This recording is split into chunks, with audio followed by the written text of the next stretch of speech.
ছোটবেলার হাজারো সুখকর স্মৃতির ভিতরে কিন্তু এমন দু একটা দুঃখেরও স্মৃতি সবারই থাকে। সেরকম আমারও আছে, সেই অভিজ্ঞতাই তোমাদের সাথে শেয়ার করব। আর চলে গেলাম ফুলের রাজ্যে। কবে গেলাম সেটাও তোমাদেরকে বলবো। হ্যালো, আসসালামু আলাইকুম, this is Meem from Meem's vlog. গাছ যেমন অনেকেরই ভালো লাগে, গাছপ্রেমী অনেকেই আছে, তেমন কিন্তু কিছু কিছু মানুষ আছে ফুল প্রেমীও হয়। আমি হয়তো বা তাদের কাতারে একদম শেষে। একটু ভালো লাগা কিন্তু আমার ভিতরেও আছে। আমি যখনই ফুল দেখি তখনই কিন্তু আমি সেই জায়গাগুলোতে যাই। আর এত সুন্দর জায়গা, ওই যে বলে না বাড়ির পাশেই থাকে, তাহলে কেন যাব না বলো ভাই। চলে গেলাম ছুটির দিনে।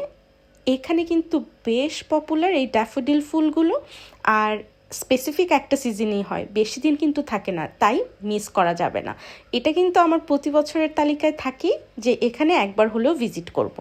যেহেতু ইউকেতে তো গরমকাল খুব বেশি দিনের জন্য থাকে না, তবে এটা কিন্তু গ্রীষ্ম শুরুর একদম প্রথমে অনেক প্লেজেন্ট ওয়েদার থাকে, না ঠান্ডা না গরম। কিন্তু আমরা কিন্তু যেয়ে পড়লাম আরেক বিপদে। ও আচ্ছা আচ্ছা, বলেই দেই কি বিপদে পড়েছে। আসলে হয়েছে কি, আমরা কিন্তু গরম দেশের মানুষ ভাই। বৃষ্টি হলেও আমরা সাবধানে বের হই, ছাতা নিয়ে বের হই, কিন্তু এই দেশে এত বেশি আনপ্রেডিক্টেবল, যখন খুশি তখন বৃষ্টি হয়ে যাচ্ছে, আপনি বুঝতেও পারবেন না। আর মানুষ কিন্তু অত বেশি কোনো মানে চিন্তাও করে না যে বৃষ্টি হবে কি হবে না বা কি ব্যাপার। তো সেই রকমই একটা পর্যায়ে পড়লাম, এত সুন্দর ফুলের মাঝখানে যেও বৃষ্টি কিন্তু আমাদেরকে কিছুক্ষণের জন্য থমকে দিল। আচ্ছা, তোমাদের কি বৃষ্টি বেশি ভালো লাগে না গরমকাল ভালো লাগে?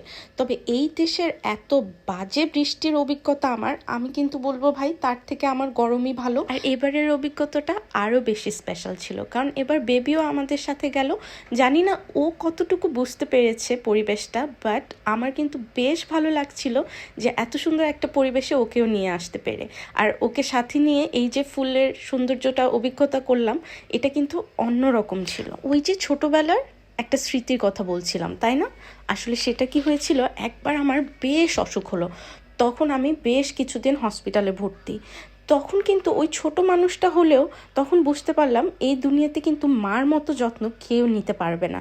সেই 8 দিনের অভিজ্ঞতা ছিল ভয়াবহ। শুধু কি তাই, বাসায় এসেও বেশ অসুস্থ। তবে মজার পার্ট হচ্ছে, সেই অসুস্থতাকে কেন্দ্র করে আমার আবদারের কিন্তু শেষ ছিল না। আবদার করে বসলাম যে হ্যাঁ, আমার একটা ল্যাপটপ লাগবে। সত্যি সত্যি কিন্তু আব্বু আম্মু রাজি হয়ে গিয়েছিল আর আমাকে কিনেও দিল।